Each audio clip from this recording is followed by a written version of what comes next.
Scotland. Right now, we're going to take a slight detour away from all of that breaking news and talk to Francis Gilbert, author and teacher and a senior lecturer at Goldsmiths College. Francis, very good morning to you. Welcome to the Morning Glory. We've got a story here that says that 3 out of 10 teachers are reporting that they have to bring food in for hungry pupils, which is quite a staggering statistic, really. Tell us about it. Yeah, I mean, I think that there's real poverty happening in some communities, and teachers, because they really know what's going on with their pupils, are feeling that it is their duty to actually feed their pupils. And obviously some boroughs have kind of breakfast clubs for pupils and free school meals for many pupils across all spectrum. Right. So it is a real problem. I think poverty does play a big factor here, and you know, teachers are trying to support parents in the best way they can, because obviously if a pupil is really hungry, they're not going to be able to concentrate in class. No, of course. But I mean, if pupils are coming to school hungry, parents are surely to blame for that, aren't they? Because I mean, it doesn't cost, as much as people may be poor, it doesn't cost that much to feed your kids, does it? I think it is complex, because often parents are time poor and they are not able to, they're often rushing off to jobs early in the morning, and that's meaning, you know, that it's leaving children to actually maybe find their own breakfast. Parents, are these older kids there's been a massive cost of living crisis happening, you know, massive inflation, wages haven't gone up. So, you know, I think teachers are aware that actually, you know, it's more than just the parents. Obviously, you get one or two sort of neglectful parents, but by and large, 99% of parents love their children and want to support their children. Right. But I mean, if you as a teacher discovered that a particular pupil was coming in hungry every single day, presumably you'd talk to the parents, wouldn't you? Yeah, obviously, and every school has, you know, the equivalent of a kind of education welfare officer where these things are reported and it's put into the system, but these things take time, and so teachers want to act immediately to try and counteract the problems that the hunger is causing. Right. So, I mean, teachers, if the study says 3 out of 10 teachers are bringing food in, I mean, how much food are they bringing in? I mean, what sort of level of food is that?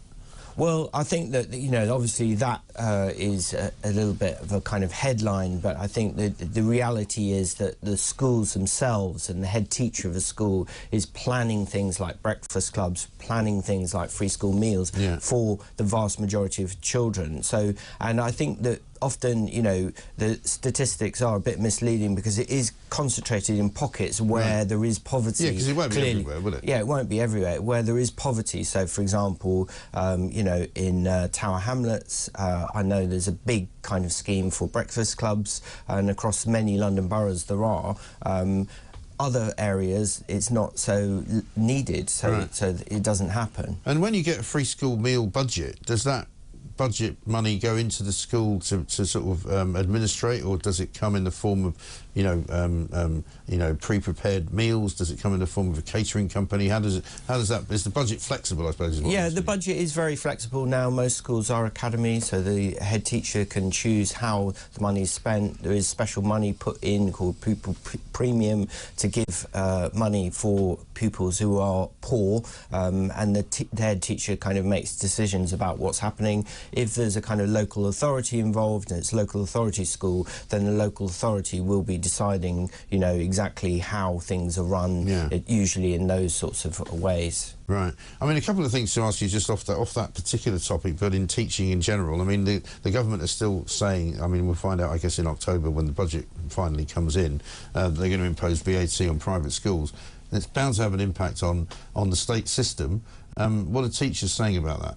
I think by and large most state school teachers are quite in favour of it, because you know, obviously the private schools often suck away the wealthiest and often most talented students who've got a lot of support at home, and getting them back into the state system is massively advantageous, because those parents obviously support schools, and you know, it just. But most schools are already oversubscribed, aren't they? You know, I mean, the Labour Party have said it will give them the ability to get 6,500 more teachers, which is not really much of a other than a drop in the ocean, isn't it, for all the schools in the country?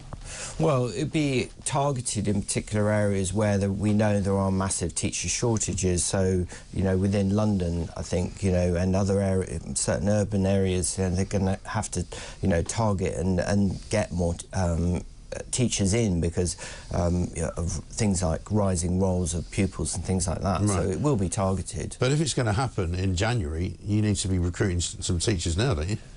I think, yeah, I think it is happening. I mean, schools are, if you look, really starting to try and recruit, and they are kind of betting on getting a bit more money in January so that they can, you know, be fully staffed.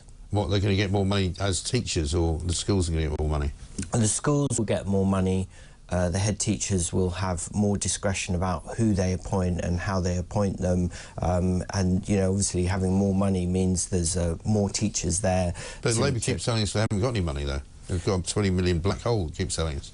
Yeah, but obviously the levy raised from the VAT from private schools is going to make some difference in some areas. But they say they're going to use that to hire 6,500 teachers. Yeah, so that money will go back into... But that doesn't give the school any more money, does it? Well, it depends how Labour, they haven't announced how they actually organise that, but I would imagine that it's going to go into school budgets, isn't it? Right, but if you're paying a teacher, that's not a school budget thing, is it? The school doesn't benefit from that other than having an extra teacher. Well, it's a massive benefit, isn't it, to have more teachers? I mean, teachers. Well, I don't know if it's one more teacher per school. I mean, there's thousands of schools in London alone, aren't there? Even that makes a massive difference to a child's life, doesn't it? You know, if you've got an extra teacher supporting you, it's well, if it's the child's huge, coming from a place where they've got a class of 3 going into a class of 33, I'm not sure there's much of a benefit there.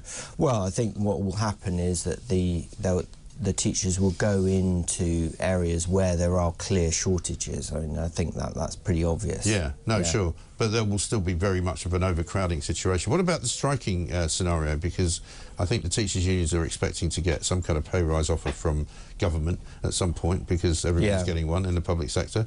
Do you know what's going on with that? Well, I mean, obviously unions have kept quiet at the moment. They're waiting to see what's going to happen, so we'll have to see. Obviously, teachers have taken, you know, a pay cut in real terms over the last few years because of the rising cost of living and rising inflation. So, you know, teachers are keen to be paid more. Yes, I mean, that's the problem with recruiting them, isn't it? Because a lot of teachers are saying that you don't retain teachers because they don't want to do the job because it's not well enough paid. Yeah, I mean, it's in certain areas in the country. Again, you know, I imagine what will happen is targeted support. So, for example, in certain urban areas like London, the cost of living is much higher than it is in the north of England. So they're going to have to, you know, put more money into the areas where there's clear shortages and there's been a real problem with rising rents and things like that. Sounds like another nightmare for Keir Starmer. He's got plenty of them. Francis, thank you very much indeed. Francis Gilbert, Senior Lecturer at Goldsmiths.